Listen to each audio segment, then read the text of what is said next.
Hello everyone. Windows PC में startup app को task manager से कैसे डिसेबल करते हैं मैं आपको इस वीडियो में बताऊंगा।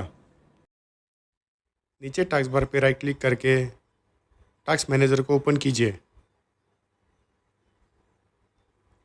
टास्क मैनेजर ओपन होने के बाद आपको लेफ्ट हैंड साइड में स्टार्टअप ऐप में एंटर करना है। जैसे कि आप मेरे पीसी में कुछ ऐप्स देख सकते हो जो कि एनेबल्ड है और उसका स्टार्टअप इम्पैक्ट हाई है, जिस वजह से मेरा बूट स्लो हो सकता है।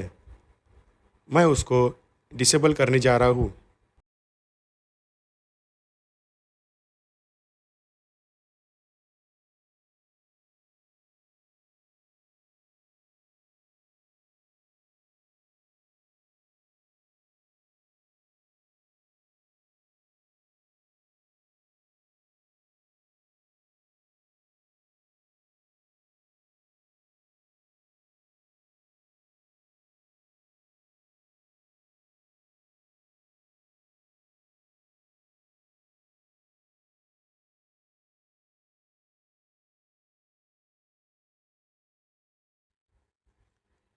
आप उसको बाद में एनेबल भी कर सकते हो जैसे आपकी रिक्वायरमेंट है।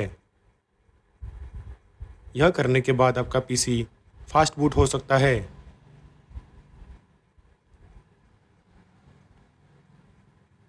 अगर आपको ये जानकारी अच्छी लगी है तो प्लीज़ वीडियो को लाइक, शेयर और सब्सक्राइब कीजिए। धन्यवाद।